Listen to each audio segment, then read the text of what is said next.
Hello! Hello, hello, hello! Magandang araw at magandang buhay at panibagong vlog na naman si Bonsai Stanglong po. Halina't samahan niyo ako guys. Kung mapapansin nyo, ang ating halamang bonsai na mulawing aso ay naka-wild na. Okay? So kailangan ulit nating ayusan. Okay? So para matapos kaagad, let's start. Para maumpisahan na natin. Okay? Ito yung isa sa pinaka-paborito kong bonsai. Dahil kung mapapansin nyo, ang kanyang katawan ay mas marami yung patay. Agoy. Ang aga-aga. Patay daw. Mas maraming patay, parang pag-ibig mo. Nung una, patay na patay siya, pero ngayon, hindi ko na alam.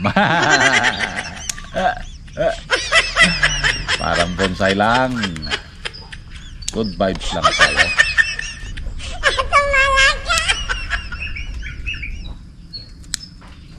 Ayan.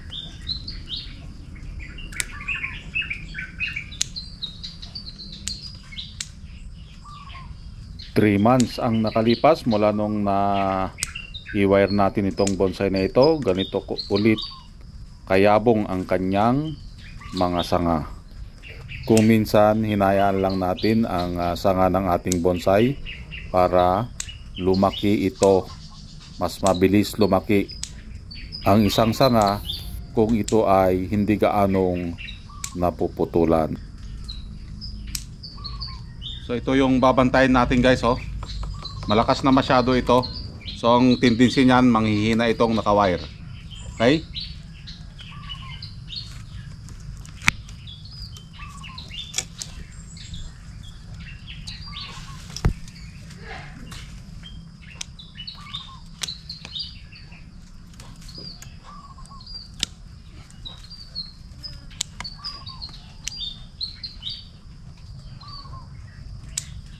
So yun guys, natapos na nating tanggalin yung mga sanga na nag-exist.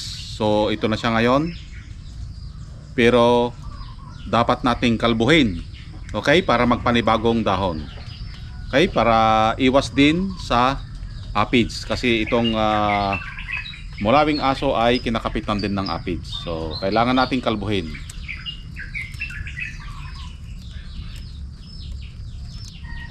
Habang tayo ay nagtatanggal ng dahon ng ating bonsai, ano ba ang kailangan sa pag-aalaga ng bonsai?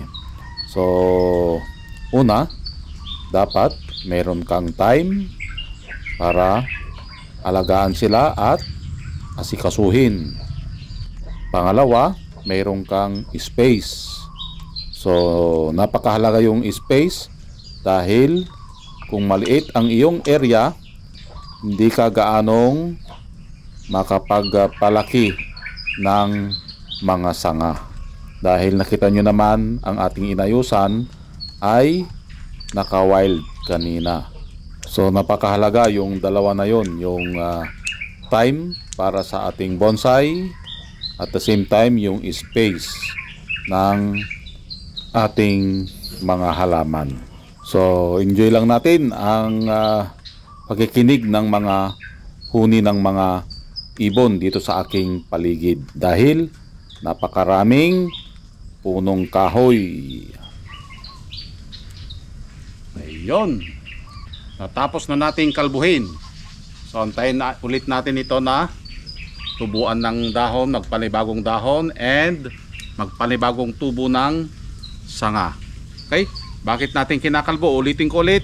Bakit natin kinakalbo ang isang bonsai? Para tubuan ng maraming sanga, pumino ang mga dahon. Okay? At magpanibago. Lalong gaganda ang ating halamang bonsai kapag ito ay nadidepoliate or nakakalbo. Okay? So camera, ipakita mo yung ganda ng ating halamang bonsai.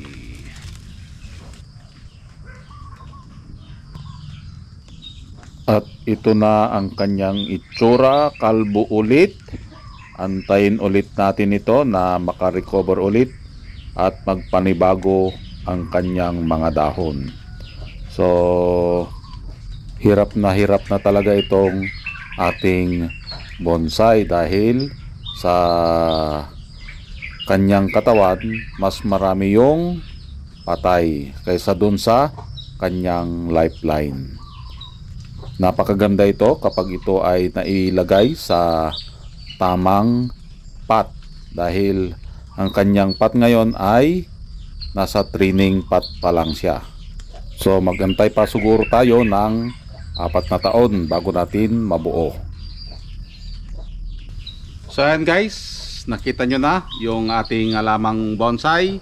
Ang kanyang katawan ay mas maraming dripwood. Okay? So konti na lang yung lifeline kung saan siya kumukuha ng kanyang buhay dito sa kanyang mga sanga. Okay, kung mapapansin nyo dito guys, hindi natin na-wire itong ano na ito dahil nasa portion tayo na pagpapataba ng sanga. Okay? So panghuli talaga ito dahil ang pinakamahina na part ng isang bonsai ay sa parting baba. Okay? Ang pinakamalakas naman ay sa parting taas na kung saan dito tinatamaan lagi ng araw. Okay? So para lumarga ito, inayaan muna natin na mag-wild. Okay? So ganun lang ang ating gagawin na paulit-ulit. So ang bonsai, ang pagbobonsai ay continuous, walang katapusan dahil mayroon silang buhay, or bonsai is a living art. Okay? So kung masipag ka sa pagbobonsai, ganito ang mangyayari sa iyong kamay. Okay? Maraming salamat. Hanggang sa muli. Bye-bye.